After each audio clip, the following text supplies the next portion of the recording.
আপা দাঁড়াও, তোমাদের জরুরি কথা আছে, কোনে যাও? আরে উত্তরপাড়া একটা সালিশ আছে, জরুরি কথা পরে কইস। না আপা দাঁড়াও, কথা এখনই কনেকবো। এখনই কো অনেকবো। ও ভালো কথা, এবার না তোর পরীক্ষা হলো, পরীক্ষার রেজাল্ট কি? পরীক্ষার রেজাল্ট আব্বা আসলে এবার পরীক্ষা ফেল করছি। হ্যাঁ, ফেল করছো মানে? আরে তোর তো জীবনে ফেল করার রেকর্ড নাই, এবার ফেল করলো, কাহিনী কি? আসলে আব্বা আমি একটা মেয়ের প্রেমে পড়ছি, আর পড়াশোনায় মন বসতেছে না। কি? তোমাকে এত টাকা পয়সা খরচ করে আমি লেখাপড়া করাতেছি, আর তুমি প্রেম মারাতে চাও? হন, তোকে ভালোরে কয় দিতেছি, ওইসব মাথার থেকে সব বাদ দিয়া ভালোরে পড়াশোনা কর। না আব্বা, আমি পড়াশোনা করলাম না, আমি ওই মেয়েকে ভালোবাসি, তুমি আমাকে ওই মেয়ে হাতে বিয়ে দাও। কি? তুই একটা মেয়ের পাল্টায় করে এত বড় ব্যাধে হয়ে গেছো যে বাপের মুখের উপর বিয়ের কথা কস? আর একটা সাধারণ মেয়ের পাল্টায় করে আমি এত টাকা পয়সা খরচ করে তোর পড়াশোনা হইতেছি, তুই পড়াশোনা নষ্ট করে দিতেছো। হন, তোর কিন্তু বিয়ের বয়স হয় নাই, তোর বিয়ের বয়স হলি আমি তো নিজে যায়া ডাকডোল বাজাতে বিয়ে হরামো। হন, যা ভালো পড়াশোনা হোক। দেখো আব্বা, তুমি যত বুঝি দাও কাম হবো না, আমি ওই মেয়েকে ভালোবাসি, ওই মেয়ের রূপে আমি আসক্ত। তুমি যদি বিয়ে না দাও আমি নিজে দেবো, নিজে দেবো। দেখ তো হুমন্দি সালের কথার সাইজ কি। এই তুই যা পারিস আরেক গা যা। আচ্ছা ঠিক আছে।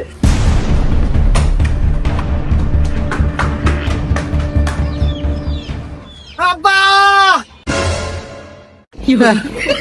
দেখো আব্বা, তুমি যদি আমার সোহাগের সাথে বিয়ে না দাও আমি এই ছাদ থেকে লাফ দিয়া মরে যাবো গোল। হ্যাঁ? আরে বাজান, তুই এই সর্বনাশের কথা কইস না বাজান, তুই আমার একমাত্র পোলা বাজান। তোর মা মরে যাওয়ার পর তোকে আমি কত কষ্ট করে আব্বা মানুষ করছি বাপ। হ্যাঁ, আমি কালকে আর সকালেই যায়া তোর বিয়ে ঠিক কর, মানে তোকে হাতে নিয়ে যা। তুই নাম বাপ, তুই নাম নাম নাম। শোনেন মকবুল ভাই, যদিও আপনার লেভেলের সাথে আমার লেভেল যায় না, তারপরেও এক প্রকার বাধ্য আপনার কাছে আসা। এই যে আমার সওয়াল, হ্যাঁ, আপনার মেয়ে এরম কি দেখাইছে, এরা নাকি এরা ভালোবাসা করছে, বিঘার ধরছে, বিয়ে হইব। আর খালি কি তাই, দৌড় বেড়ে ছাদে উঠছে, বিয়ে না হারালি পারে নাদ্যে মরে যাবে। আমার একটাই সওয়াল, অমূল্য রতন, আর হলে আমি কি নিয়ে বাঁচবো? তাই এক প্রকার বাধ্য আসলাম, আপনার মেয়েটাও দেন। আর যদি আপনার কোনো কথা থাকে তাহলে কথা আর কি কমু ভাই, আপনার মতো লোকের হাতে আত্মীয়রা আমার সৌভাগ্যের ব্যাপার। তো যাই হোক, ছেলে মেয়ে যেহেতু উভয় পছন্দ করছে, এখানে বলার মতো আর কিছু নাই। তারপরেও একটু জানা দরকার, না জানলে হয় না আসলে ছেলে কি করে না করে। কি হরে মানে? এ হসুর আব্বা, আপনি তো কি করলেন? আমার বাপের সম্পর্কে আপনার কোনো ধারণা আছে? আমার বাপের যা আছে আপনার মেয়ে আর আমি হারা বছর বসতে খামু, তার এক কানিও ফুরাবো না। খালি কি তাই, ক্ষেতের ভিতরে 400 বিঘা সম্পত্তি আছে, যা অর্থ লাগানোর কারণ নাই। আবার বাপের একটা পাটের মেল আছে, যেখানে শত শত মানুষ কামলা খাটে, চাইলে আপনি ছাওয়ালেও কামলা খাটাতে পারেন।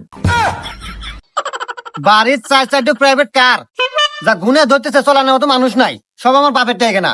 হুন্ডার তো অভাব নাই। আরে যে আমার পরে যে আমার কাছে আইফোন দেখতেছেন না, এই আইফোন আমার বাপের দেওয়া, আর বাপের তো আইফোনের অভাব নাই।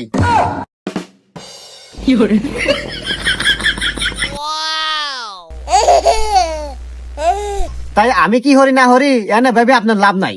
এরকম বউ আমার বাপ 40টা পারলে পারবে। আমার বাপের কোনো কিছুর অভাব নাই, আর বাপের মানে আমার। কত কথা বাদ দে, মেয়েটা দেন নিয়ে যাই। দাঁড়াও বাবাজি, আর বিয়ে সাহেব ও আমি আগেই জানি আজকে বিয়ে হয়ে যাবো, এই জন্য আগেই কাজে আনিয়া আমি ঘরের মধ্যে বসে রাখছি। তাহলে আমি কাজে ডাক দিই। দাঁড়াও বাবা, সাওয়ালের বাপের সাথে আমার একটু পার্সোনাল কথা আছে। দেখছো দেখছো তোমার বেটা বউ কি গুণিল, কি ভদ্র, বিয়ের আগে তোমার কত সম্মান দিতেছে। পার্সোনাল কথা কব, যাও পার্সোনাল কথা কও। আসেন আমরা ভিতরে যাই।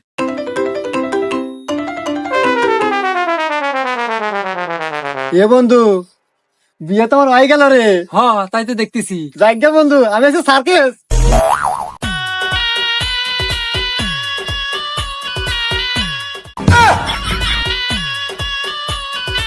আব্বা, তুমি এগনে পড়ছাও কে? আর কথাবার্তা কি এলো? কথাবার্তা বাজান সব ফাইনাল। ফাইনাল মানে? তাহলে আমার বিয়ে কখন? বিয়া, আসলে বিয়া বাজান হয়ে গেছে, কিন্তু তোর হাতে না, আমার হাতে। আজকের থেকে মা কাটাইস নু, এখন বাদ যাই। না আব্বা, এটা ব্যাপার না, সোহাগী শুধুই আমার। দাঁড়াও, তুমি চুপ করো, তোমার তো কোনো যোগ্যতাই নাই। তোমার কি আছে?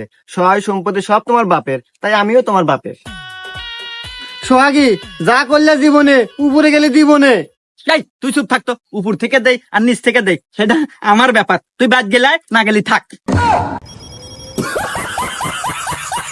তোর বাড়িতে আমি যাবো জীবনেও না, তোর বাড়ি কপালে নাতি। আর সোহাগী, আজ আমার যোগ্যতা নাই বলে তুমি আমার সাথে এত বড় বেইমানি করলে। আহা, নারী কি অভিনয় করে রে? অভিনয় জগতে নারী সেরা রে। ওমা, এ গার্লফ্রেন্ড আছে, বাবা।